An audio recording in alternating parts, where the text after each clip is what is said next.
Há muito tempo a humanidade vem sendo preparada para este momento, recebendo informações da espiritualidade dos nossos irmãos interdimensionais, no sentido de nos aprofundarmos nas nossas questões mais sombrias com coragem e determinação para que, quando chegasse a hora, pudéssemos nos elevar junto com a Terra para uma nova dimensão.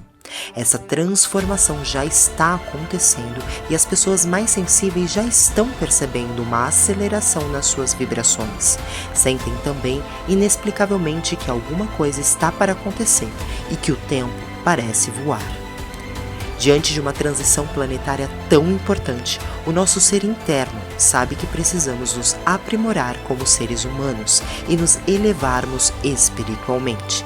Ele sabe que a sua missão terrestre precisa ser cumprida no propósito de religar-se conscientemente à luz, de ser o amor vivificado em todos os instantes da sua existência e de servir aos seus irmãos sem limites.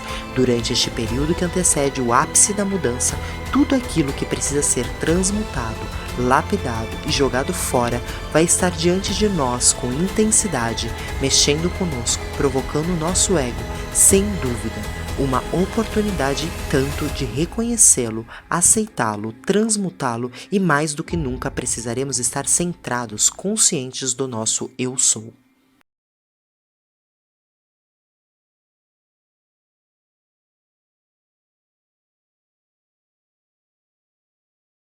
Saudações, viajantes planetários, saudações, seres de luzes e sombras. Desmistifica está no ar, eu sou Bruna Buarque. E eu, Simone Sodré, terapeuta vibracional, e hoje nós vamos desmistificar o que seria o xamanismo matricial, trazendo para a prática todo esse saber do xamã urbano, né? Eu acho que a proposta aqui do Desmistifica é trazer e espalhar esse conhecimento para o maior número de pessoas, não é isso? O Desmistifica ele chega com a missão de trazer essa lucidez na jornada de autoconsciência, revelando e desmistificando caminhos da espiritualidade, conhecimentos que foram mistificados e ocultados numa linguagem muito simples e prática para a sua transformação pessoal. E acessível. E hoje com a gente tem Mônica Jurado, maravilhosa. Ai, que delícia nome nesta jornada. Muito prazer enorme estar aqui. Parece muito bem-vinda. Muito bom. E para começar, olha, nós já vamos te dar um mimo. Não acredito. Produzido por nós. Que massa. É para mostrar para todo mundo. Mostra para todos. Por favor. Gente, começar um podcast ganhando presente. Isso faz parte. Já é um presente estar aqui. Que delícia. Esse é um dos produtos do Desmistifica. Uau! Olha É uma isso. grade de cristal. Uau! O nome dessa grade é o Anjo Ancestral. Incrível! Né? Então, ela tem toda uma... cada cristal aí tem uma função, tem uma vibração. E eu achei que essa grade tem tudo a ver com você, com todo o seu trabalho, com a terra. Maravilhoso. Maravilhoso. Nossa, que delícia. Junto com o Desmistifica o podcast, a gente está abrindo aí algumas vivências para conectar as pessoas. Então, estamos com o Desmistifica Conecta também. Então, são as vivências.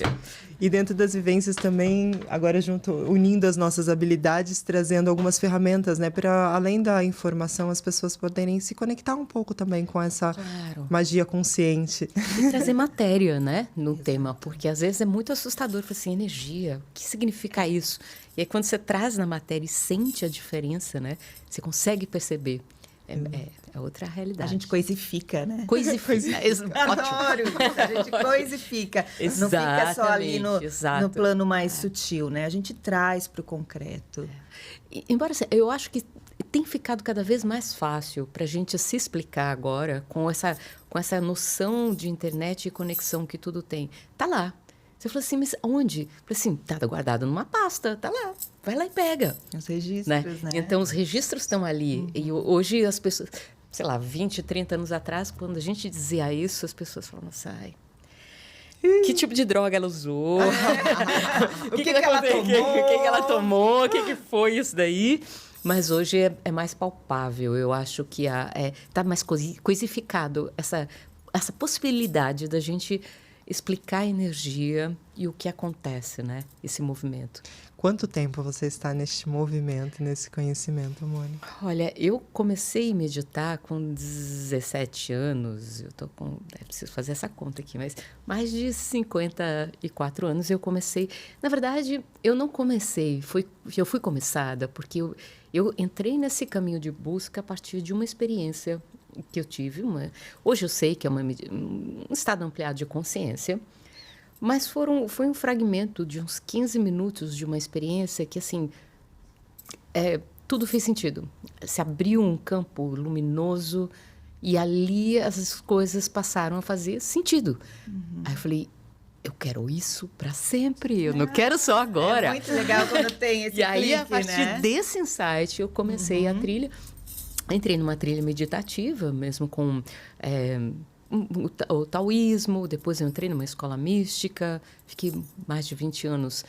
Ali a gente falava muito de cabala, de enneagrama, foi um trajeto.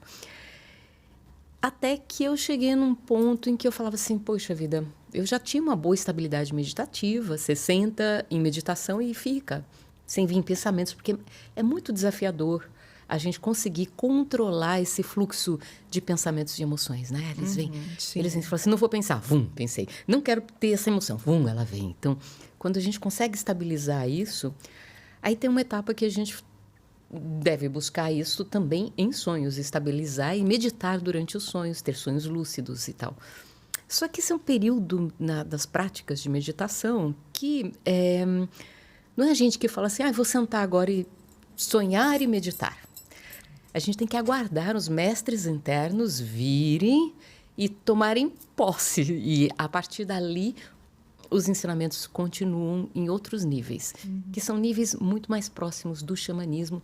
Lá na frente eu fui entender. Mas eu falei, bom, se a próxima etapa é aprender a meditar nos sonhos, eu quero. Então, fiquei vários anos ali insistindo, fazendo purificações, histórias assim, remoção de crenças, remoção de tudo que não traz felicidade, né? Então, no fundo, isso é o caminho, é o tempo, é o maior, né? É o Porque maior. É tanta coisa que a gente tem. É tanto lixo, é tanto lixo, é tanta coisa que a gente adquire, né? Culturalmente, com a família, com crenças. E teve um dia que eu tive uma nova visão. Essa foi uma visão muito, muito impactante também. Eu estava num quarto e o quarto virou violeta, assim, foi uma coisa muito surreal. E eu me vi andando, circulando uma montanha, e eu sabia que era o Butão. Aí eu estava assistindo e me vendo, como se fosse uma projeção mesmo. Depois de uma curva, tinham três figuras masculinas, talvez, vestidas com capa e capuz, né, violeta. Aí eu falei, até que enfim vocês chegaram. Puxa vida!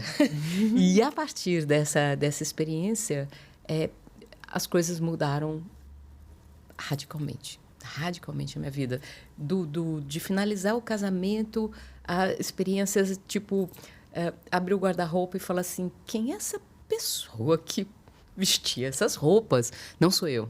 Não sou eu. Uma consciência de mim mesma que mudou completamente. E essa foi bastante radical, porque as visões ficaram muito líquidas, muito, muito transparentes. Eu escutava coisas, via coisas como eu não... Porque eu era uma meditadora, sabe? Assim, você fala assim, essas coisas... Isso daí é para quem é espírita. Não é para mim. Não sei, não é para mim. Só que aí eu tive que me reinventar, porque é real, é fato. Então, quando vocês falam de desmistificar, eu falo assim, às vezes a gente só vê quando vive na prática essa experiência. E isso durou alguns anos de uma coisa muito restrita, muito restrita. Tinham situações de meditação, tipo, sentar e levantar depois de 3, 7, 12 dias. Eu acho que o período mais longo foram 12 dias. Nossa.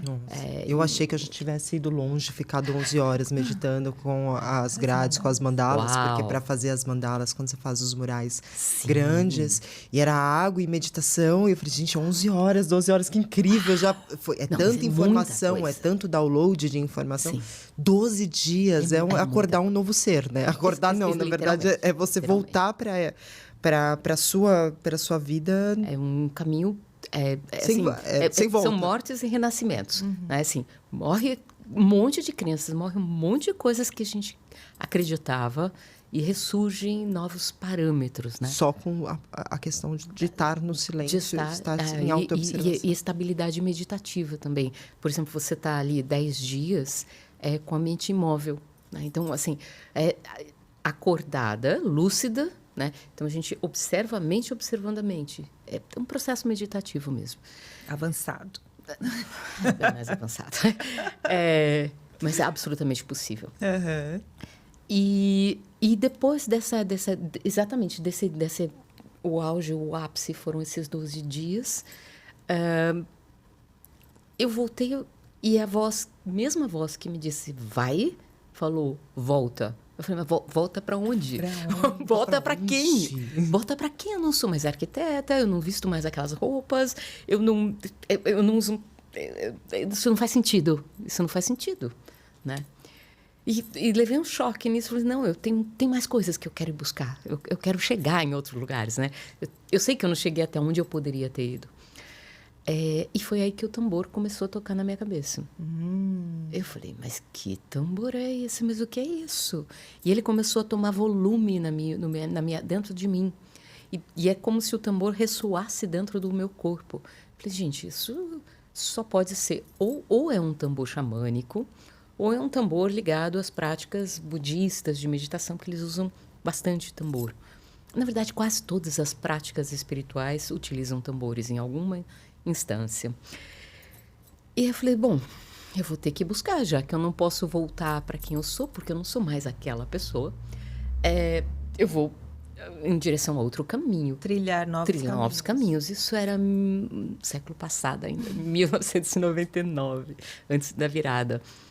E os dois caminhos se abriram miraculosamente. Essas coisas são incríveis, essas sincronicidades, essas histórias.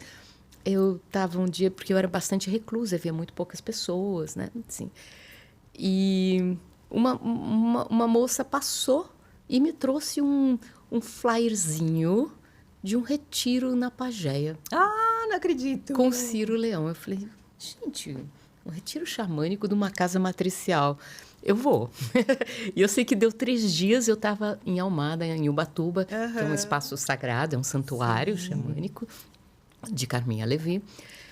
E ali começaram a fazer sentido as coisas. E o tambor tocando na minha cabeça, tocando. Juntamente a isso, também aquelas situações, né? Caminhando, eu morava numa vilinha em Pinheiros, aqui em São Paulo. Eu caminhando na rua, uma vizinha abre a porta quando eu estava passando e falou assim, entra aqui, eu vou te mostrar uma coisa. E ela foi me mostrar o canto do Vajra, que é um canto muito específico de uma tradição budista que se chama Dzogchen. É uma das yogas de contemplação. Então, são os finais do caminho do budismo. E quando eu vi aquilo, ela falou assim, o Rinpoche está vindo para o Brasil. Eu falei, os dois caminhos. Então, aí eu fui aprender, mergulhei nesse caminho budista. Toquei um pouco de tambor lá também, mas ali mais na frente, né? E assim foi, que o tambor se iniciou em mim. Eu não busquei, eu sabia muito, quer dizer, sabia muito pouco. Eu lia muito sobre todas as tradições religiosas, mas muito pouco em relação ao que é mergulhar dentro do xamanismo, né? O que realmente isso significa, de onde isso vem. Né? E aí foi inevitável, porque o tambor chegou de uma forma mágica e esse caminho se tornou inevitável. E eu entendi também que é muito, muito bom a gente poder ser um facilitador para que as pessoas possam entrar nesse caminho de autoentendimento, autoconhecimento. Sim. Às vezes a gente tem um pedacinho de alma que perdeu, às vezes a gente tem um trauma que está lá, e aí você senta para meditar, aquele trauma vem, aquele pensamento vem, aquela raiva sobe, e a gente não consegue, a gente fala assim, sai, eu já resolvi isso, eu não quero mais essa... E ela volta. E ela volta. E nessa hora a gente precisa de um apoio profissional, né? Seja ele das áreas da psi, que são fundamentais muitas vezes, eu sou super a favor, porque às vezes a gente precisa organizar o conteúdo, mas às vezes são conteúdos de energia, é que a gente tem que colocar as coisas para andar, tem que fazer aquilo movimentar, tem que trocar de lugares, né? E aí eu me sinto muito, muito grata por poder facilitar algumas situações, né? Então, foi assim. Você é uma super facilitadora, porque foi você que me deu o start para entrar nesse mundo terapêutico. Uau! Né? Porque nós nos encontramos na Pagéia. Sim. E aí foi que tudo começou. Não, você me fez o convite de trabalhar lá com as meninas, né? Com as formandas lá do Carandiru. Sim. Eu falei assim, nossa, mas será? Que projeto é esse do Carandiru? Explica. É um projeto voluntário. Eu fiquei 6 anos lá trabalhando com as mulheres em sistemas prisionais, né? Em sistema prisional. E que são, é uma realidade muito dura ali. Eu entrei meio sem querer, porque eu fazia canto lírico, e a minha professora foi convidada para fazer um coral, na época. E eu falei, mas você não vai dar conta, aquilo lá é muito denso, você é louca, imagina, entrar no sistema prisional, não é assim. Não é qualquer um que escolhe. Não é qualquer um e tal. Eu falei assim, bom, tá, eu vou com você 3 vezes e não volto mais, porque eu não quero isso para minha vida. Aí ela entrou, logo que a gente entrou no sistema prisional, havia uma agente penitenciária, bem brava, assim, bem masculina, que falou assim, presta muita atenção. Tem muita gente que vem aqui e acha que essas meninas são zoológico e que a gente ela vem só para dar uma olhada, curiosidade e deixa elas com mais expectativas, gera muito sofrimento. Se vocês passarem aquele portão, vocês ficam. Eu falei, nossa, que medo. Eu falei, tá, bom, quem vai ficar é ela, não sou eu. Mas é claro que deu 2 aulas. A que era a professora, né, de canto, não apareceu. Ela falou, não vou mais. Eu ali sentada dentro do carro, dentro do estacionamento, no presídio, eu falei, caramba, aquelas 40 mulheres, o que eu faço com isso? Eu falei, vou entrar. Não tinha aula preparada, não tinha nada, estava com o meu tambor. Eu falei, vou entrar. E o que eu sei fazer? Sei ensinar a cantar, sei ensinar a dançar, sei ensinar... Vou ensinar forró, vou ensinar dança, vou fazer alguma coisa. E foi o que eu continuei. Fiquei 6 anos, a gente montava musicais, né? E trazia as experiências de que cada uma... Porque era um presídio que tinha mulheres de todo o planeta, né? A gente chegou a ter 54 etnias e nacionalidades ali. Às vezes falavam português. Sim, às vezes as aulas tinham que ser bilíngues e tal. E a Simone, naquela época, ela era... Aliás, é uma super blaster maquiadora. Ela é impressionante, E eu fiz esse convite. A gente era, sei lá, colegas, né? De turma, de vivências lá na Pagé. E ela falou assim, vou. E aí foi impressionante. E ela foi em vários espetáculos. E assim, tinha aquela fila de 60 mulheres... A Simone maquiando todo mundo. E era muito legal. Às vezes elas estavam agitadas, né? Eu falei assim, vai pro camarim com a Simone. Não, mas já tem gente... Senta lá com a Simone. Vai com a Simone, vá. E as meninas agitadas, elas entravam, elas faziam assim. Vum, sabe assim... Santrava. A Simone tem um poder que eu vou lhe falar. Ela modifica os cenários, assim. Ela consegue harmonizar a pessoa com a presença dela. E você também me ensinou muito. Eu falei, gente, dá para fazer como a Simone faz? Eu quero aprender. A gente aprendeu muito uma com a outra.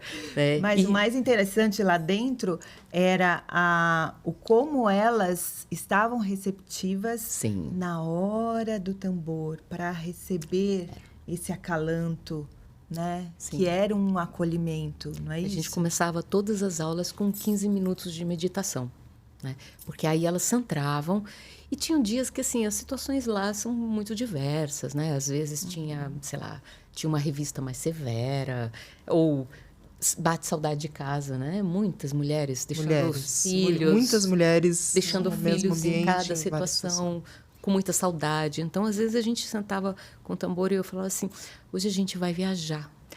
Cada um vai para a sua casa, da sua cidade, e vai matar a saudade, vai dar um abraço, um beijo nos seus filhos. Né? E elas voltavam assim, porque funciona, a gente sabe que a gente se desloca. Exato. E aí a gente faz isso de uma forma proposital. Que acolhimento. Foi uma experiência incrível para mim. Assim. Ainda tenho contato com muitas delas, algumas.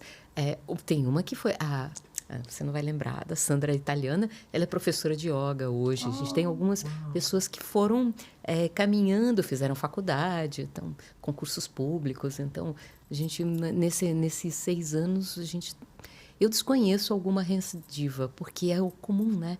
Elas saem, voltam para o sistema, né? Tem mas aquela situação. Não. Ali elas foram... relembraram quem são, Exato, né? Exatamente, essa potência, né? Isso foi muito importante, um trabalho maravilhoso. E eu acho que esse é um outro aspecto, né? Voltando ao desmistificar, né? Porque existe um entendimento sobre o sistema prisional e sobre quem passa por ele. Né? Primeiro porque ele não é reeducativo, de forma alguma. Também não acho. A primeira punição é perder escola e trabalho. Eu falo, mas como assim? Você vai perder escola e trabalho se você... Não é? Então, assim, não é um sistema reeducativo. Mas, ao mesmo tempo, onde a gente vê que todo ser humano é precioso. Todo mundo é necessário. Né? Essa teia, eu ouvi vocês falando no podcast inaugural. Essa teia, todas as pecinhas são fundamentais. Eu falei, exato, é isso, eu vejo mesmo. Né? Eu acho incrível. Então, foi assim que foi andando a minha vida, por territórios, né? E aí, trazendo também essa consciência do que o tambor, o som, essa frequência, quando bem direcionada e guiada, é uma cura. Muito hoje, a música, a frequência do som, mas o tambor em específico, né? Eu tenho uma experiência dentro da mediunidade, então Umbanda, então tem o atabaque, que já é essa cultura afro também. Sim. E o tambor é algo que sempre toca, né? Sim. Eu falo que o contato com o tambor, para quem nunca teve, ele vem direto no coração, né? É uma flecha no coração. Então e o coração é o nosso grande portal, né? Para a gente se conectar com a totalidade, se conectar com o outro, principalmente se conectar conosco mesmo, né? Exato. Eu acredito que é por isso que o tambor foi tão amaldiçoado e tão mal visto por tanto tempo. Né? Assim, no momento em que o cerceamento dessas possibilidades infinitas foram ficando muito, muito rígidas, muito vigorosas, o tambor tinha que ser proibido. Né? Então, foi sendo proibido por partes. Né? Foi sendo tirado do rito, foi sendo colocado como algo perigoso, né? Exatamente pelo poder dele comunicar diretamente, muito rapidamente. A gente acessa o coração assim de forma muito instantânea. Ele desperta, né? E desperta. Se você então, vai para um momento que você está querendo que as pessoas adormeçam, né? Despertar não é uma vantagem. Exato. Dá trabalho. Estar conscientes, né? Uma humanidade consciente pode causar problemas, né? Sim, então, é uma forma de cerceamento. E esse cerceamento anda bem próximo ao início do patriarcado mais vigoroso. Porque antigamente mulheres tocavam tambores, só mulheres. Eu acho curioso. E aí é o matricial, a era... Matricial. Essa era matricial, só para me localizar no espaço-tempo, ela está mais ou menos há quanto tempo no nosso... Olha, eu diria que ela radicalizou mesmo quando a gente começou a ter um Deus. Tá. Né? As religiões monoteístas. Certo. Então, ali foi onde as coisas começaram, porque é da qualidade do matricial acolhimento sobre qualquer circunstância, qualquer tipo de ser, qualquer tipo de possibilidade. Claro que existe, claro que pode. Sim, e como não? Né? Por que meu corpo tem que ser só de uma pessoa? Por que eu não posso compartilhar o meu amor? Por que eu não posso escolher o que eu quero fazer? Né? Então, a partir desse cerceamento de possibilidades, se iniciou esse trajeto Mas eu acho que assim, nos últimos 2000 anos, isso começou a ficar um pouco mais severo e rígido. Por conta do cristianismo, vamos colocar assim, né? Porque aí ele vem com o patriarcado, vem com... O islamismo... misturando a religião com a política, e aí, a partir daí, esse decreto do patriarcado que vem subindo. E já vinha antes, né? Com Maomé, com o judaísmo, mas nesses 2000 anos parece que isso se fechou ainda mais rigorosamente. Particularmente, tem um evento, agora não vou me lembrar nem o Papa, mas foi em torno dos anos 400, 500 depois de Cristo, que ele determinou que as mulheres eram propriedades de um homem. Era propriedade. Então, assim, o homem casava, adquiria todos os bens daquela mulher, e se ela não tivesse um marido, os bens, ela poderia ser expropriada. Então, esse rigor começou a partir dali, e aí a gente poderia entrar numa ascensão do mercantilismo, de um capitalismo inicial, ali a coisa começou a mudar, essa associação que a Bruna falou, né, com os poderes políticos. Sim. Né? E ali as mulheres foram cerceadas realmente, chegaram-se ao ponto de, por exemplo, tem uma história tão bonita que a Angela Davis conta, acho que ela, agora não tenho certeza, que gossips é fofoca, né? Mas o significado original da palavra eram reuniões de mulheres que iam aos bares, às tavernas, para dançar, beber, gargalhar entre mulheres, né? E a partir desse decreto, onde as mulheres foram cerceadas, elas foram passadas a ser propriedade de um homem. Um objeto. Também se foi mudando, porque as mulheres, quando elas conversavam, elas criavam possibilidades, elas criam redes. Uma das qualidades do feminino é trazer redes de solidariedade, de apoio. Né? As crianças eram criadas juntas. Quer dizer, uma mulher cuida da outra, que cuida de todas as crianças. Então, era essa a ideia coletiva. E quando elas começavam a conversar, isso foi tomando o nome de gossips. Elas estão fofocando, elas estão criando e aí ficou confusões, elas estão tramando dramas, né? E chegou a um ponto de se colocarem mulheres tagarelas, né, que falavam muito porque aborreciam os maridos, aqueles como se colocavam nos escravizadas, né? Aquelas máscaras máscaras de metal. E quando a mulher falava, amputava a língua dela. Eles carregavam com... Eram cenários... Animalescos. Bizarros. Então, assim, isso tudo para trazer um pouco de onde saiu esse cerceamento do matricial. Até porque as barrigas se sabe exatamente da mãe que veio. Agora, o esperma, de onde veio? Né? Então, a transmissão hereditária era através de uma mulher. Né? Então, o sobrenome era de uma mulher, não era do marido. E tudo isso foram... Né? As terras coletivas foram sendo tomadas, porque isso era da qualidade do feminino. Né? Todos plantamos, todos temos. Todo mundo vai ter fartura. É para todos. É para todos. Aqui essa mesa, quem não tem, pegue. Né? E na medida em que foi se avançando esse sistema de cercear mesmo os espaços, né? E dar para... A gente vê isso acontecendo agora em reservas indígenas, né? Assim, essa terra é minha. Não, essa terra não é sua. Assim? É do Estado, não é sua. É dos índios, não é sua, não é dos indígenas, não. Né? Então, é o mesmo processo que a gente vem vivendo os últimos 2000 anos, que vai limitando o planeta pela posse de poucos. Né? Então, o matriarcal ele tem essa visão de englobar as pessoas e o todo e o planeta. Esse cuidado com a terra, né? De não se apropriar de algo que é de todos. Que é de todos. Que é de todos. Vocês são muito jovens, mas eu ainda nasci numa cidade que a gente podia... sei lá, tinham campinhos de futebol em todo canto. Tinham terras livres.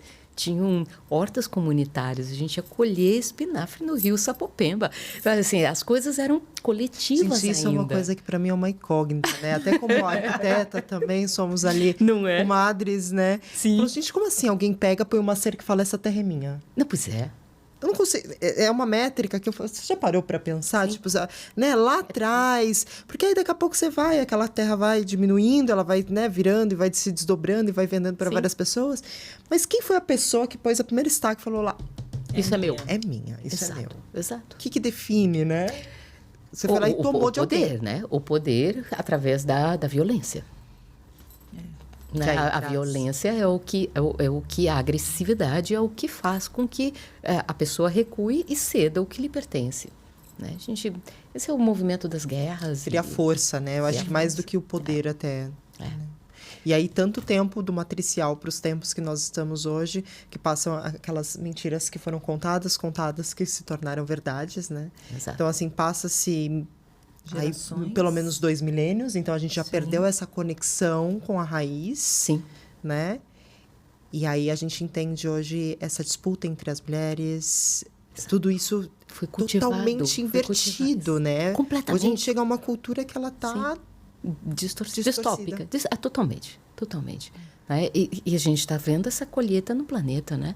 A Terra está precisando urgentemente que a gente olhe de novas formas, porque essa obsessão pelo petróleo, eu brinco sempre que o petróleo, o planeta demorou tanto tempo para botar esse resíduo, que é um resíduo, né? De carbono, de seres que morreram, de florestas, de dinossauros.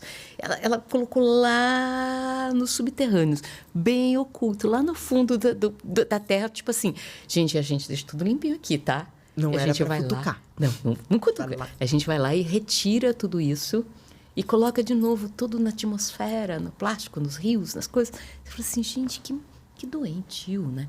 Que distância que a gente está de quem a gente é de verdade, né? Sim. É muito... E dentro do xamanismo matricial, ele seria um resgate ancestral dessa consciência, dessa relação da mulher com a mulher, da mulher com o mundo, da mulher com o homem, e dentro dessa visão. Exato. É isso que Porque matricial traz. mesmo dentro do, digamos assim, do xamanismo, até onde eu conheço um pouco mais. Do xamanismo matricial. Eu vou falar assim, eu vou começar pelo xamanismo, que é uma relação com tudo que existe, com todas as coisas, né? Então, eu me relaciono com os elementos, com o ar, com a terra, com a água, com o fogo. Eu me relaciono com seres que estão, e todos os seres é bem parecido com o que... eu me lembrei de uma fala dos índios americanos, assim, todos são meus irmãos. Essa montanha é minha irmã. Essa árvore é minha irmã. Como assim você quer comprar os meus irmãos? Você quer comprar o meu rio? O rio não me pertence, né? Eu pertenço ao rio. Então, essa noção de que a gente pertence a um todo maior, isso é o fundamento do xamanismo. Né? E são provavelmente as primeiras práticas de conexão espiritual que existem desde os tempos de caverna, desde onde se tem registro. E o xamanismo foi evoluindo, né, de acordo com as eras, ele também foi tomando outras formas. Né? Então, esse seria um movimento xamânico e que, a partir, sei lá, de uns 200 anos atrás, talvez, ele começou a retomar como uma resposta de diferenciação em relação a essas religiões de um Deus único. Porque a gente vai cultuar o rio, a montanha, a árvore, esta árvore, aquela árvore, esta flor. Tudo tem um valor. Exato, tudo é muito vivo. E eu me relaciono. É divino, né? Tudo um olhar divino. para o divino, na totalidade, em todas as coisas, em todos os seres. Né? Exato. E de uma forma direta, porque eu não preciso de um intermediário para que eu me conecte com o Porto Sol. Eu estou lá, eu estou acessando aquela divino, o contato com o divino de forma direta. Eu não preciso pagar dízimo, nem preciso de alguém que me conte. Eu estou lá. Né? Então, é uma forma um pouco mais, digamos assim, que vai na contramão dessas estruturas de acesso religioso, espiritual. Até porque 200 anos atrás a gente estaria falando ainda muito sobre religiões que pregavam o Deus fora. Né? Exato. Hoje a gente já começa a associar esse movimento para dentro, mas 200 anos atrás estava totalmente distante. Exato. Né? Exato. Então, vem um movimento que vai acordando. Só que ocorre que esse acordar agora, ele acontece o quê? Num lugar, sei lá, numa metrópole, no Japão, em Nova York. Ele acontece aonde? Né? Em Atibaia, aonde ele acontece? Ele acontece onde tem a natureza humana para reconhecer. Né? Porque, como humanos, a gente tem essa possibilidade de reconhecer o divino. E aí, a partir disso, honrá-lo e interagir e ter sentido seja, no viver. Né? Uhum. Então, é nesse lugar que começa o xamanismo urbano a surgir, porque a natureza ao nosso redor é urbana. É isso, a gente tem asfalto, a gente não tem chão de terra, a gente está aqui. Né? E aqui acontece. Porque esse movimento do despertar do xamã, primeiro que todo mundo tem um xamã interno. Então, já quero quebrar esse negócio aqui. Todo mundo, desmistificar aqui. Todo mundo tem um xamã. Todo mundo tem um xamã, um arquétipo do xamã, né? Da curandeira, da herveira, né? Da facilitadora, daquela que consegue conversar com o fogo. Acende uma vela e bate um papo com o fogo, puxa vida. Né? Conversa. Quem nunca? Não é? Mas isso, sei lá, talvez 30 anos atrás, já ainda fosse um pouco... estranho. Um pouco afrontoso, assim, como assim? O que ela está dizendo? Né? Então, assim, para nós hoje é tão óbvio, tão natural, né? Como já foi muito lá atrás. Então, esse despertar do xamã... Só que eu brinco que, assim, todo mundo tem um xamã interno. Uhum. Mas tem quem é PF e PJ, né? Eu sou PJ, pessoa física ou jurídica. Então, tem as pessoas que acabam tendo um chamado mais intenso e acabam colocando isso como uma estrutura de viver, uma profissão, seria um trabalho, através dessas técnicas, né? Então, normalmente, quando isso acontece, ele surge através de um processo iniciático, da mesma forma que ancestralmente tinha. A diferença é que a gente não precisa mais ir lá e matar um leão com as mãos. Os processos de iniciação são diversos, né? E o Campbell fala bastante. Os processos iniciáticos contemporâneos são diferentes. Um adolescente, ele não vai, sei lá, passar por uma prova da tribo para assumir adulto, né? Mas, de repente, ele vai fazer um racha de carro. Se eu morri ou não morri. Então, assim, os processos iniciáticos estão diferentes também. Estão adequados ao tempo que a gente está vivendo. Né? Então, nesse processo, o xamanismo, eu sinto que ele evolui nos termos assim, a gente tem, sem dúvida, os parâmetros das tradições ancestrais, né? Das culturas que ainda vivem nas florestas, nos cerrados, né? Dos povos indígenas, dos povos africanos, né?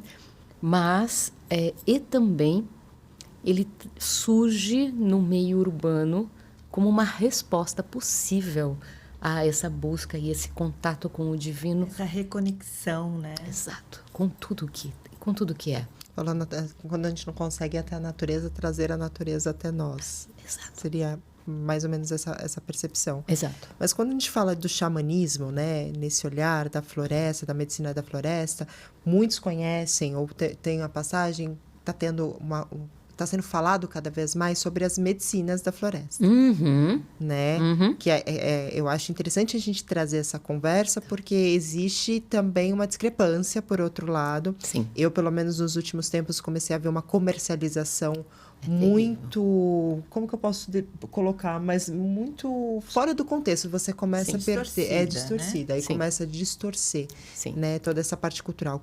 O que você traz para a gente com essa visão, com esse conhecimento, esse caminho todo, Mônica, sobre as medicinas, sobre o uso? É necessário, não é necessário? Quais são os cuidados? Esse é um tema bem delicado, bem complexo. Porque eu sei que eu falando, eu desagrado muitas pessoas, mas eu falo o que eu acho, o que eu vejo. Vamos trazer isso daqui. São medicinas, são remédios e são extremamente poderosos. E todas elas têm uma qualidade de ampliar a consciência, de ter experiências realmente de consciência expandida, o que nos faz compreender essa qualidade de que, assim, tudo é divino, está tudo aqui, tudo é possível, tudo aqui. Né? Então, essa sair de uma caixinha muito contida, elas são magníficas. Eu vi já situações de pessoas assim com, sei lá, dependentes de crack, de cocaína, que em uma sessão de ayahuasca, por exemplo, deixa o vício. Porque ela entende a raiz da onde ela... Por que ela entrou naquele ciclo vicioso, por exemplo. Né? Só que, no uso tradicional, para você, por exemplo, poder ministrar uma medicina, um remédio, é como aqui. Você não vai fazer uma cirurgia cardíaca se você está terminando, sei lá, o ensino médio. Né? Isso não existe. Então, nas sociedades ancestrais, existe um protocolo muito rígido e muito longo para que a pessoa possa aprender. Por exemplo, normalmente diz respeito a você eu lembrei dos Riniquins. Você tem que, no mínimo, passar 6 meses a 1 ano sozinha na floresta, vivendo dos seus próprios recursos, tomando as bebidas, tomando a ayahuasca, né? Para depois de 1 ano, quando a planta falar para você está pronto, você volta e aí sim você pode acompanhar o processo do outro. Então, assim, são dietas seríssimas, são dietas rigorosas, são processos muito rígidos, né? Assim como a gente teria um exame para se tornar um médico. Né? É um relacionamento também com aquela erva, né? Com aquele poder. Porque é poder. E mexendo com muitas vidas, né? Exato. Porque aí essa questão, profissionais não bem preparados nesse mundo de hoje que está sendo recorrente, mexendo com vidas, a consequência, né? De você não conseguir. Você põe, né, num estado de alteração de consciência, onde a pessoa vai acessar estados emocionais. E aí? E ela não sabe exatamente o que está acontecendo. Porque, por exemplo, eu já cansei de ver gente tomou 3 vezes a ayahuasca, abre um centro e começa a dar ayahuasca para 100 pessoas. Eu falo, meu Deus. Eu falo, ai, meu Deus. Ai, meu Deus. Ai. Esse buraco vai ficar bom. Ai. Porque o que acontece? Ela não sabe o que ela está fazendo. Não tem maturidade. Não tem maturidade. E ela está trabalhando, tipo assim, eu sei andar de bicicleta, me dão uma Ferrari na mão. Né? É uma medicina, essas medicinas são fantásticas. Finalmente, os neurocientistas estão avaliando, está havendo uma volta à pesquisa, todos os alteradores de consciência, né? Psilocibina, não só a ayahuasca, mas a própria cannabis. Então, se entendendo por que elas eram remédios ancestralmente, por que elas funcionavam e por que elas foram proibidas. Que a indústria farmacêutica não tem interesse que a pessoa se liberte da depressão com 10 ml de uma bebida, para sempre, e não vai comprar mais remédio? Pelo contrário, né? Os remédios são inibidores que inibindo não vão solucionar nada. Exato, não trazem. Aí é uma outra questão. Não conectam com a felicidade, porque não conectam com o divino, né? Então, assim, são substâncias incríveis que estão sendo usadas de forma muito irresponsável. Irresponsável numa boa parte das vezes. Agora, existem centros, existem lugares, pessoas que são sérias de verdade e que funcionam e que, né?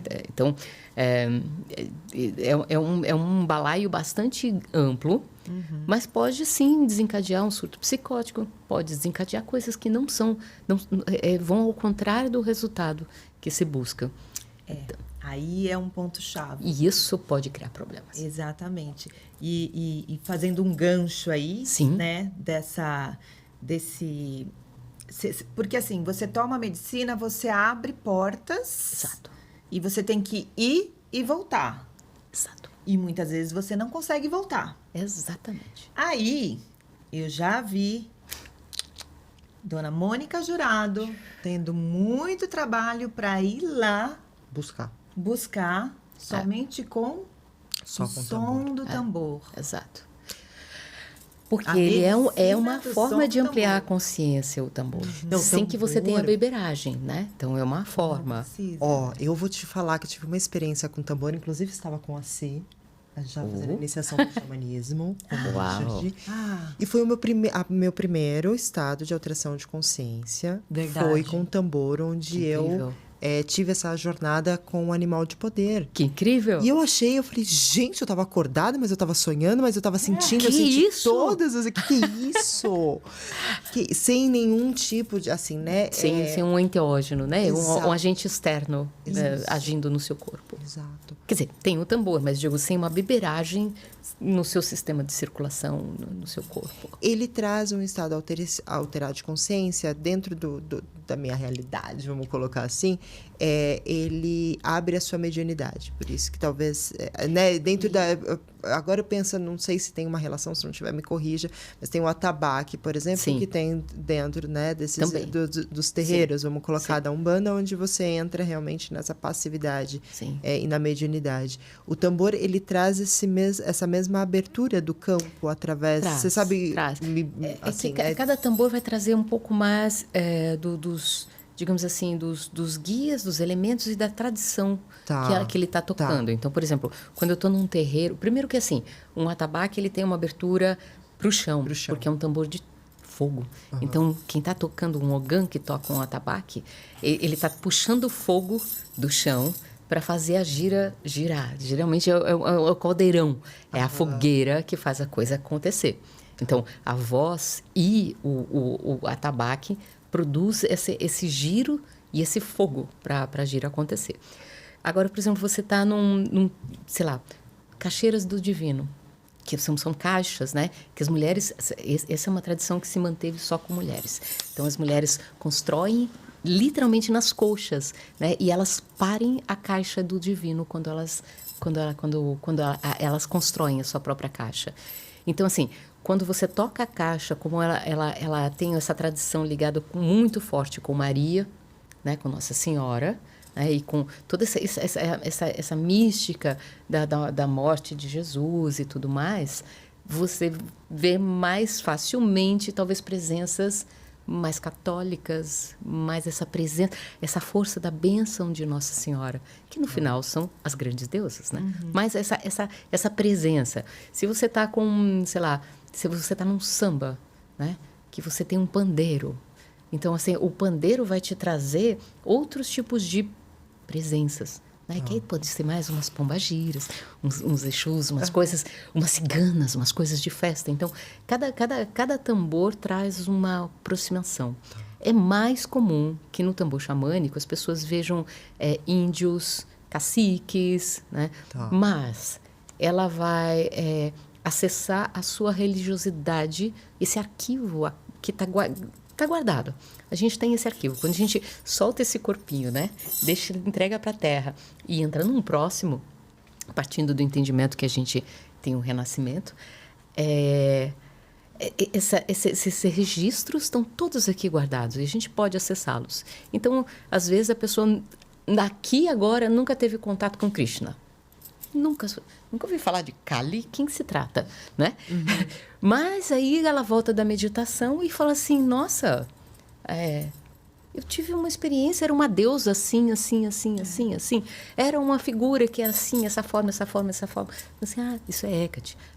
Essa daqui. Então, a gente, são sistemas que estão ali dentro e que ela nunca trouxe a nível consciente. Então, desperta a mediunidade nos termos de que, assim, abre a porta do acesso. E no acesso inclui essa possibilidade de entrar em contatos com outros tipos de seres não visíveis, seja lá de que tradição for.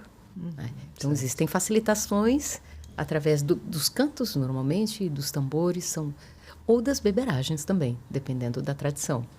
Então, esse talento mediúnico a gente pode regular muito bem e auxiliar primeiro porque se fala muito pouco sobre isso. As pessoas têm experiências mediúnicas, saem do corpo, a gente sai do corpo todo dia quando dorme, então a gente vai e volta. Só que a gente não tem um tabu sobre esses temas. Né? E a partir dessas experiências com o tambor, ou mesmo se for um lugar sério com alterador de consciência de verdade, a gente consegue ter acesso a esses talentos, esses dons e acordá-los e trazê-los à tona. Né? E despertar o poder interior. Despertar o poder. tentou ser, eu falo, sufocado, né? Exato. Porque qual que é a vantagem de você ter seres despertos, apropriados do seu poder interior? Porque isso pode gerar, né, revoltas, revoluções, enfim, as pessoas ali não mais assimilando e seguindo, né, a subserviência, a manipulação já não vão ser tão possíveis, né? Então, é um grande desafio. Mas, retomando ali... eu ia falar do xamanismo, porque a gente estava caminhando do geral.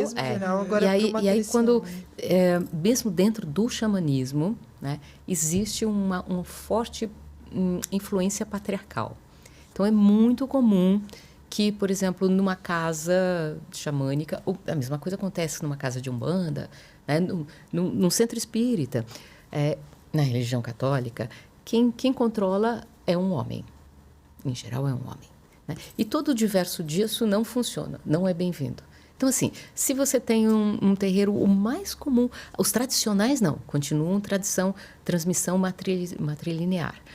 Mas os outros, assim, em geral, é um pai de santo e a mãe pequena. Né?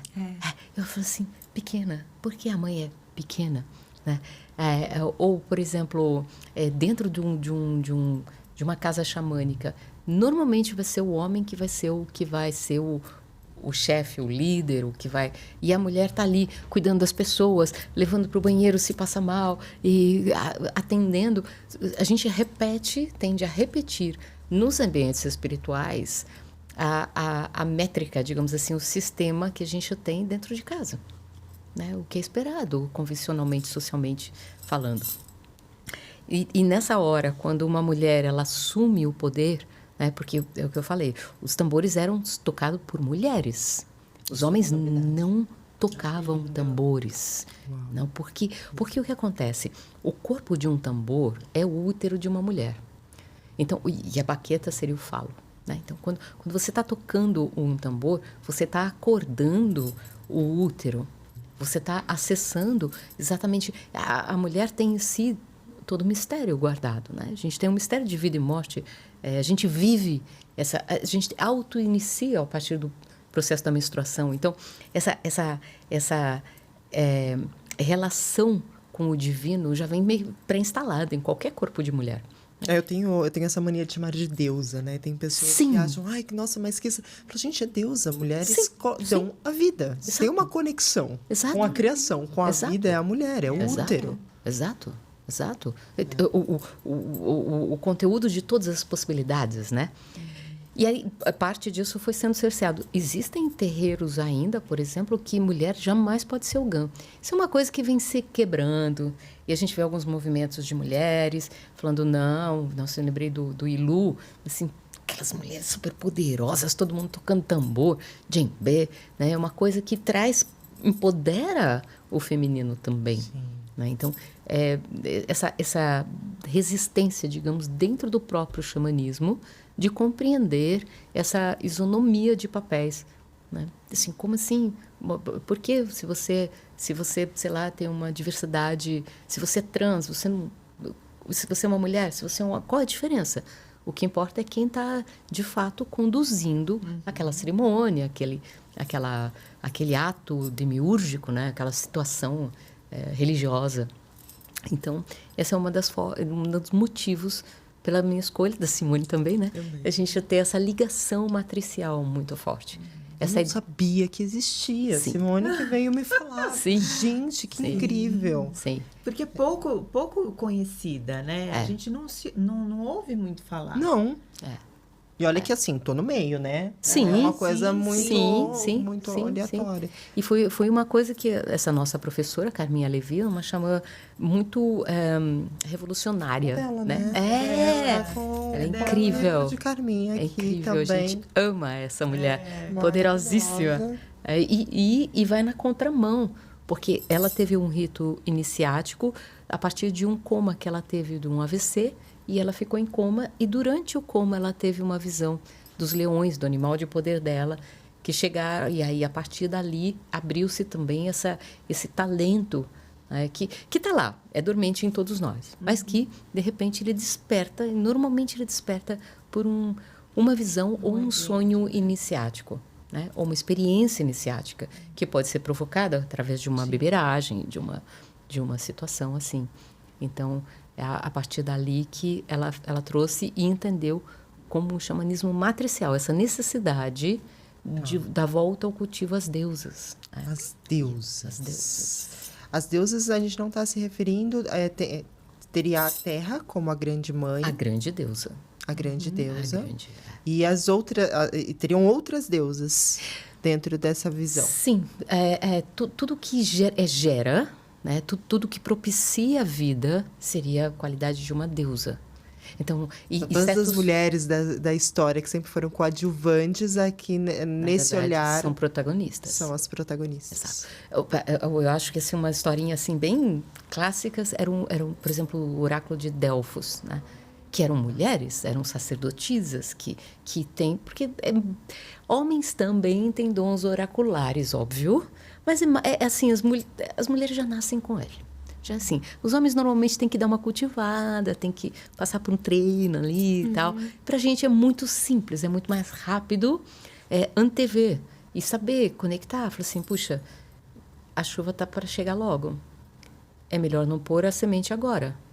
Né? Então, esse tipo de intuição feminina, né, é oracular. Uhum. E pertenciam às mulheres. E foi na mitologia, de repente, Apolo tomou o oráculo de Delfos e passou a ser regido por um homem.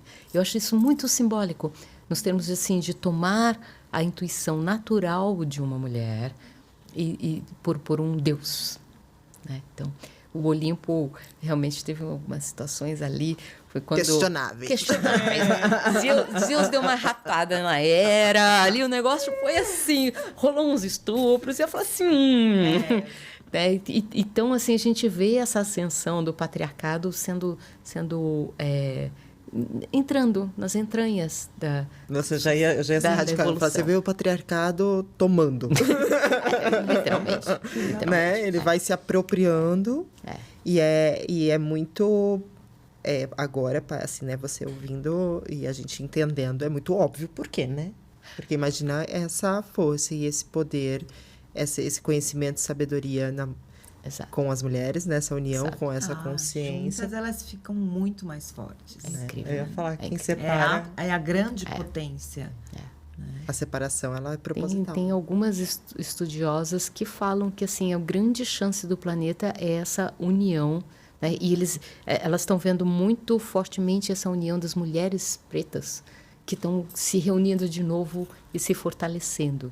Né? Em alguns lugares, por exemplo, quando elas se cruzam, independente se elas se conhecem ou não, elas trocam olhares e se fortalecem entre si. Então, esse movimento que a gente precisa estender para todas as mulheres, né? Sim. Precisamos Todas, né?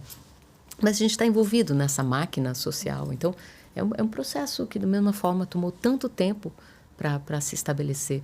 E eu acho também que é uma coisa assim, não se trata de substituir sistemas, não se trata de substituir o matriarcal pelo patriarcal, mas de um entendimento do incrível dos dois. Exato, né? Exatamente. A gente já tem caminhada humana suficiente para entender que nem uma forma muito rudimentar e nem uma forma tão bélica funcionam. Exato. Então, como a gente pode reconstruir a nossa espécie, né? Eu falo sempre que é o caminho do meio, né? A gente pode, não precisa nem tanto lá, nem tanto cá, mas trilhar esse caminho do meio. Então, porque ele é mais expansivo. Sim. Né? Você pode abrir para os dois lados. Exato. E os dois lados fazem parte, os dois lados se sustentam, se equilibram. Equilíbrio, né? Sim. Equilíbrio. Então, bom, nesse caminho aí, a gente cria situações. Porque, por exemplo, dentro do xamanismo mesmo, né? Alguns homens são típicos homens. No mau sentido da palavra, sim. Né? Uhum. E a gente busca, assim, como assim? A gente pode tocar tambor, sim. A gente pode, sim, ministrar uma medicina, né? Tem ali os Yawanawás, duas mulheres Porque também, dentro das tradições indígenas, os homens só que poderiam ser xamãs. E elas falam assim, não, a gente vai fazer. A gente vai fazer a dieta foram para a floresta, fizeram a dieta da batata e saíram de lá e são reconhecidas como xamãs.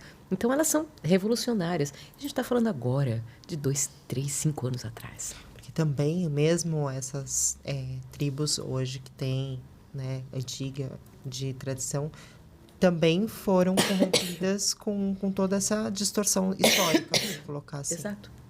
Desculpe. Imagina, engasgou aí. Foi. Você começa a falar de coisas assim, já vem alguém puxando seu pescoço. Mas tá certo. Não, mas é uma contramão. Na verdade, é uma contramão. Essa busca de empoderar as mulheres, né, é ir na contramão do que a gente está vendo, né? Sim.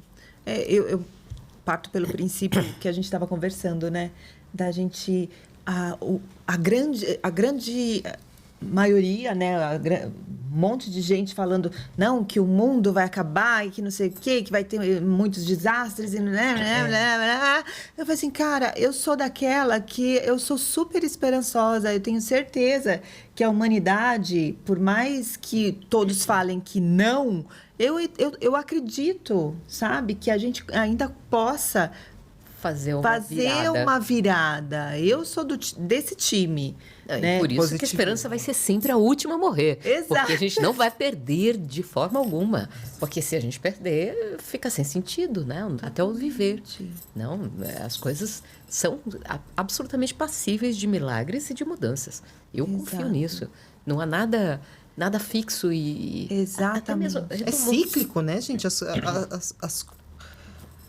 Todas as realidades são cíclicas, se renovam, se transformam. É para o crescimento. Obviamente que precisamos despertar, precisamos falar sobre isso. Mulheres, precisamos nos olhar, nos recordarmos. E acredito que a revolução venha desse grande útero, né? Sim. Uhum. E assim, para a gente fechar, porque a gente já tá no finalzinho do encontro. Eu vou vir com 3 perguntas. Opa! Tá. Assim, para a gente... pautar vou tentar aqui ser bem objetivo. esse xamanismo matricial maravilhoso. Gratidão, primeiro, por todo esse conhecimento. Eu já me encantei, porque eu falei, gente, xamanismo já é incrível. Matricial... Puxa vida, né? Puxa o que vida. significa isso? Não é? Coisa boa, com certeza. Mônica, vamos lá. Qual que é a diferença entre a grande mãe e a grande deusa? Eu acho que só o momento histórico dela. Se ela está parindo ou se ela é uma donzela, uma jovem. Porque, no final, a grande mãe é a grande deusa, né? A grande mãe seria a somatória de todo esse feminino divino que existe em formas de deusas, em forma de... né? E é a que, digamos assim, é a barriga que iniciou tudo. Uhum. Então, seria isso. Eu me lembro... Tem uma... É muito engraçado que mesmo dentro das tradições, né? Tem um canto que eu acho muito legal, que é assim... Mãe de Deus, ó Mãe de Deus, rogai a Deus por nós. Eu falo assim, danado, ele tem mãe também, né? E isso está dentro da tradição católica. Não, eu brinco, né? Porque se você olhar dentro da tradição católica, que fala sobre muita coisa, sobre esse patriarcado ser... só que Cristo, ou em todas as outras também, você vai ver que sempre o santo, né? Ele vem de uma mãe que não tem um pai. Vocês já pararam para pensar nessa possibilidade. E não é? Sempre é a virgem. Não é? Né? Mas não dá para tirar a mãe da história. Não, claro. Para você, Eles estão tentando lá no laboratório, mas ainda não conseguiram, não foram para eficientes. você não associar, né? Vamos colocar a questão do divino com o sexo, que não seria esse olhar do divino, né? Então, para você não tirar essa sujeira, que eles colocam como uma sujeira, que também é outro poder e energia fenomenal. Esse merece os 10 capítulos do Desmistificando. Exatamente. Mas aí se tira o pai, mas a mãe não tem como, né? Porque a criança vem da barriga. Então, assim, essas mulheres deusas seria esse retrato da grande mãe também. Sim. Então, eu acho que na qualidade, a mãe é na qualidade da que gesta, né? Da que pare o mundo, os elementos, as coisas, né? Tanto é que na esfera da Cabala ela está acima da última Sefirot. Segunda pergunta. O que representa a figura do xamã num contexto histórico e no contexto da atualidade? Tá, eu acho que assim, agora esse reencontro com a natureza é urgente. A gente não tem mais a experiência de, por exemplo, tomar um banho de chuva. Tipo, simples. A gente não tem rio que a gente possa olhar. Outro dia uma aluna minha falou assim, nossa, eu passo todo dia na Marginal, eu nem me lembrava que é um rio, né? Eu falei, é um rio. Né? É um rio. Mas é um rio. O espírito dele está ali. Mas é um espírito, está ali. Então, essa memória de que todos são nossos irmãos. Então, esse rio que está morto, que está enterrado, minha irmã. Que isso? Essa pedra que explodiram ali para fazer uma avenida, é minha irmã. Então, trazer de volta essa irmandade, que eu acho que tem, o que tem faltado. Essa era uma pergunta que eu ia emendar aí, né? Do como nós, xamãs urbanos, né? Que todos nós somos xamãs, como nos conectar, né? Com essa medicina, com esse poder, com essa energia aqui em São Paulo. Ou no interior é mais fácil, né? A gente tem a grama, tem mais pássaros, tem mais... Exato, mas aqui, São Paulo, concreto, poluição sonora, poluição do ar e tudo mais. Como ativar esse meu xamã urbano? Eu acho que a Bruna trouxe a resposta quando ela disse, tudo está dentro de nós. Tudo está dentro de nós. Então, quando a gente vem para interno, a gente conecta com todas essas coisas. Elas estão ali, elas estão dentro. E a gente pode, a partir desse entendimento, voltar ao entendimento. Então, assim, e às vezes em pequenas ações. Por exemplo, eu moro numa rua onde eu tenho um rio canalizado na frente da minha casa. E eu sempre que eu caminho pela rua, eu vou falando com o rio. Eu converso com ele, falo, eu sei que você está enterrado, mas eu sei que você existe. E você sabe que eu existo. Então, eu me relaciono com essas camadas que existem, né? Antes da gente é arquiteto. Antes desse projeto, dessa casa estar aqui, muitas coisas existiram antes. Sim. Né? O que é que tinha antes? Então, a partir desse contato interno, eu consigo me conectar porque é um estado ampliado de consciência. Aí eu consigo voltar Vamos colocar aqui muitas vezes o tijolo que está lá na nossa casa saiu de uma montanha. Pois é. Então a gente pode trazer, né, esse cuidado, esse ser. A gente fala muito sobre essa questão do ambiente, né? Aqui é o nosso primeiro invólucro, o segundo templo é a nossa casa. Então ter esse diálogo. Não, e se relacionar. A gente tem, tudo bem, a água está saindo da torneira. Mas na hora que eu estou tomando um banho, eu falo assim, ai, abençoada água, por favor, lava não só a sujeira física, lava toda a minha sujeira emocional. Por favor, aquele pensamento, aquele aborrecimento que eu tive, lava.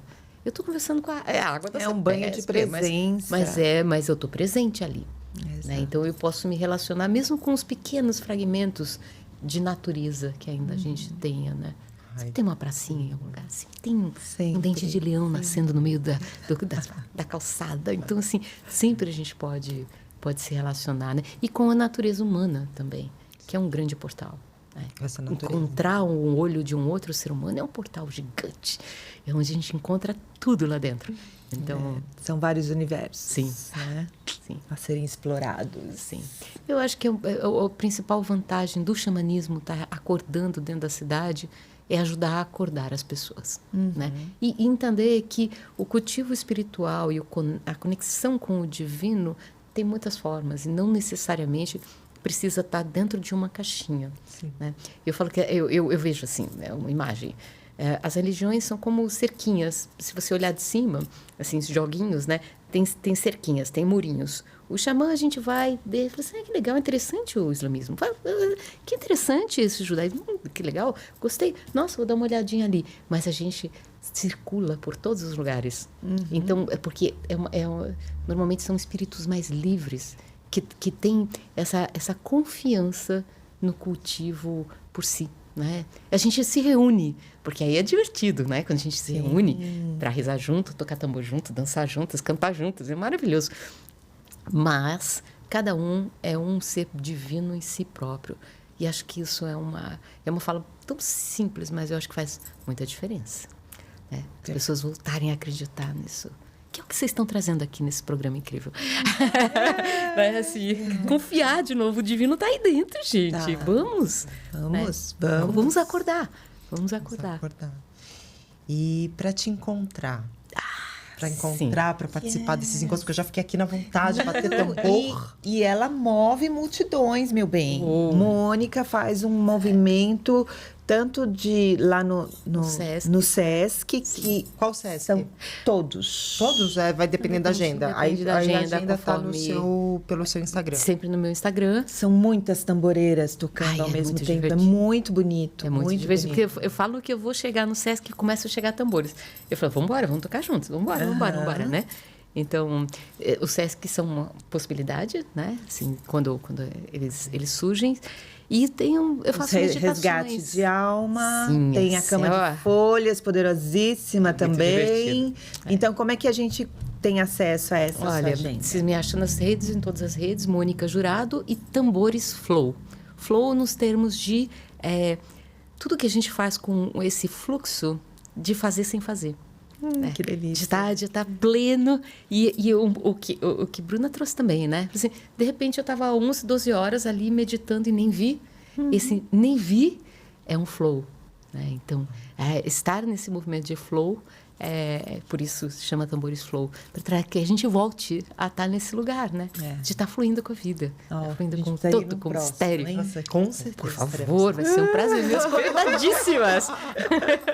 Super Convidamos todos vocês também. Todos. Chegando nesse encontro. Nossa, vale a pena essa experiência, viu? Muito a pena. E se encontrar pessoalmente, na prática, vivenciar na prática. E muitos abraços presenciais. Ai, que delícia. Adoro abraçar. Essa medicina que é o tambor, esse resgate que é o xamanismo, porque assim, eu vejo isso, né? Depois dessa troca, é o resgate desse xamanismo matricial. Sim. Né? Que a gente possa estar cada vez mais despertando e se conectando, né? Com essa verdade.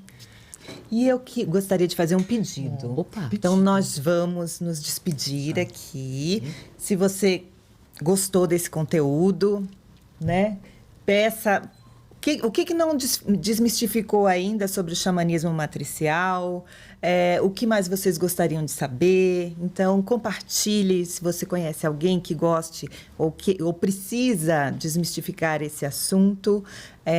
Eu gostaria que você, Mônica, fechasse esse episódio com aquela música de Kali, mesmo sem o tambor. É possível? Claro. É um mantra. Gostaria de falar mais alguma coisa, que a gente vai fechar com Kali. Vamos fechar com Kali. Tá bom. Gostaria de agradecer essa presença. Gratidão, Mônica. Por todo esse conhecimento. Eu que agradeço o convite, muitíssimo. Quero pedir a contribuição de vocês. O Desmistifica está nascendo, é um projeto grandioso, mas que está nascendo e que precisa do seu apoio, da sua contribuição. Então, deixa seu like, se inscreve no canal, coloca comentários aqui pra gente, para que a gente possa distribuir, trazer mais personalidades incríveis e informações maravilhosas. A gente conta com a contribuição e o apoio de vocês para que essa comunidade se expanda e essa informação chegue ao maior número de corações. Agora vamos ficar aqui com Mônica Jurado. Kali, se a gente chamou das deusas, ela é uma deusa poderosíssima, né? Porque ela é aquela que quebra tudo para reconstruir um novo. Eu sempre me venho a imagem de Jesus entrando nos templos falando, chega com essa história, essa cara, essa força, calma, vamos resolver isso, né? Então,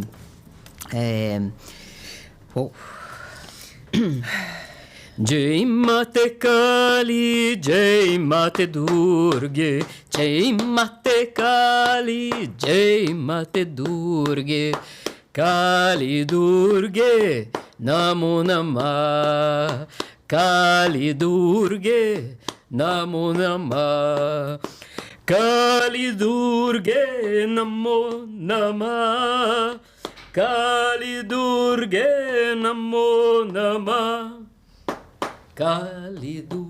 Namge, Namo Namah.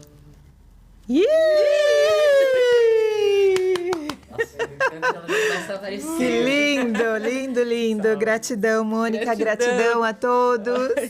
Gratidão, Bru. Gratidão.